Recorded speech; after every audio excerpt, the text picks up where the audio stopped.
আসসালামু আলাইকুম। আজকে আমি নতুন একটা রান্না নিয়ে এসেছি। আজকে আমার রান্না হবে ডাল বড়ার তরকারি।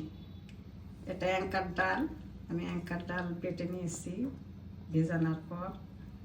এটা বড়ার জন্য আমি এখন লবণ দিলাম, হলুদ দিলাম, একটু হলুদ বেশি দিব না, মরিচের গুঁড়া দিলাম, জিরার গুঁড়া দিলাম, আর কিছু দিব না।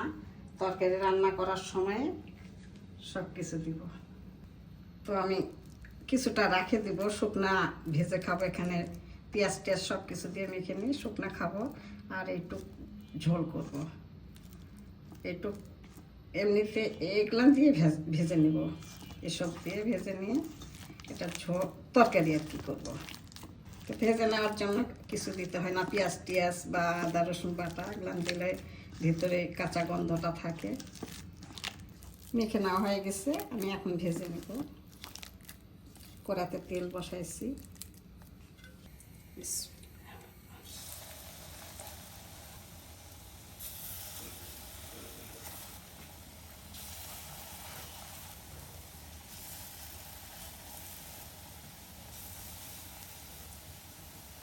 আমি কড়াতে ভেজে নিব। কড়াতে আমার ভালো লাগে, এই যে কড়াতে তেলটা মাঝখানে থাকে।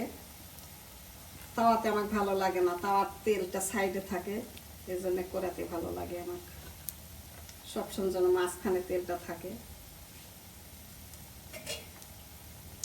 এখন এক পিসটা হয়ে গেছে, আমি উল্টাই দিব।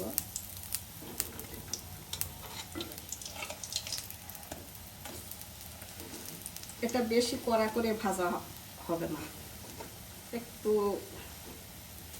নরম নরম থাকতে। বেশি কড়া করে ভেজে নিলে ঝোলে ভালো হয় না। তরকারি রান্না তো এই জন্যে একটু কম করে ভেজে নেব।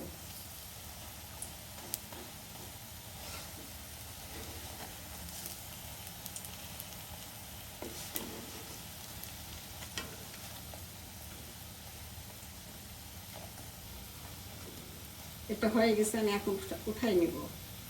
বেশি ভাজবো না তো, উঠাই নেব এখন।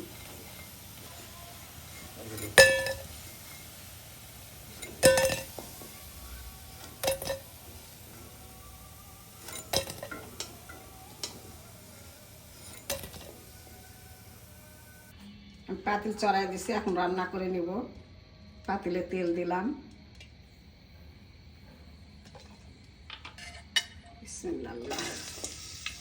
পেঁয়াজ দিলাম,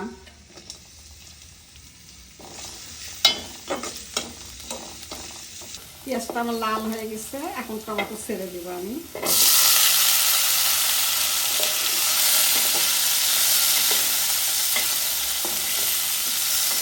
টমেটো একটু কষে নেব,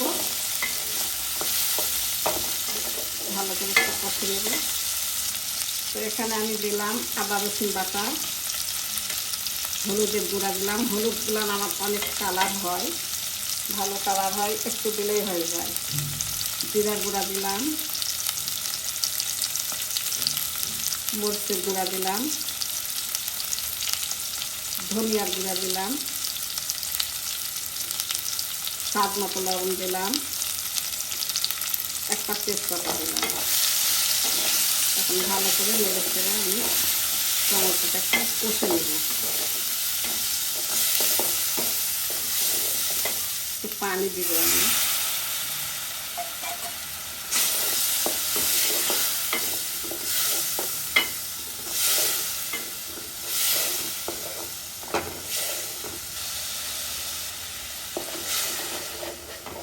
আপনারা এইভাবে রান্না করে খাবেন, একদিন হলেও খাবেন, খাই টেস্ট করে দেখবেন কেমন লাগতেছে। এটা অ্যাঙ্কার ডালের বড়া। আমরা অ্যাঙ্কার ডালের বড়া খাই, মসুরের ডালের খাতাম। মসুরের ডালের থেকে অ্যাঙ্কার ডালের স্বাদ বেশি। মসুরের ডাল তো ফেস হয়। অ্যাঙ্কার ডালের যখন স্বাদ পেয়েছি তখন অ্যাঙ্কার ডালও খাই, বড়া ভর্তা সব কিছু অ্যাঙ্কার ডালেরই খাই আমরা। খিচুড়ি টিচুড়ি সব কিছু। টমেটো কষা হয়ে গেছে। এটা ডালের বাটা একটু ছিল বাটিতে লেগে, এটা দেওয়া লাগবে। এটা দিব আমি, দিলে ঝোলটা গাঢ় হবে। বেশি বেশি ছিল, আমি ঝোলটা করবো এই জন্য রেখেছি বাটিতে।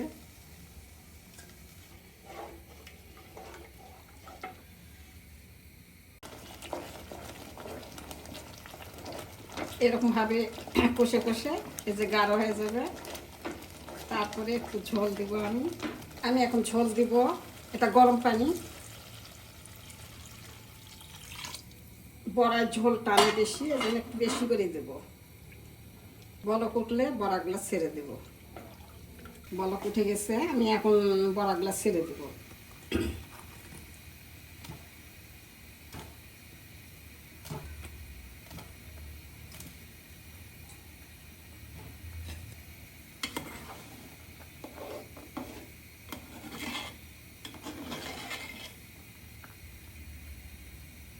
আপনারা এইভাবে রান্না করে খাবেন, মাছ দিয়ে খাবেন।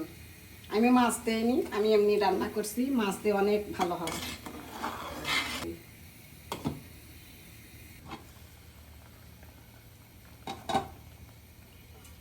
আমার রান্নাটা হয়ে গেছে, আমি এখন নামাই নিব। আমার এই রান্না যদি ভালো লাগে আপনাদের, তো অবশ্যই বেশি বেশি শেয়ার করবেন আর সাবস্ক্রাইব করতে ভুলবেন না। আর কমেন্টে জানাবেন আপনারা এইভাবে রান্না করে খাবেন আর জানাবেন।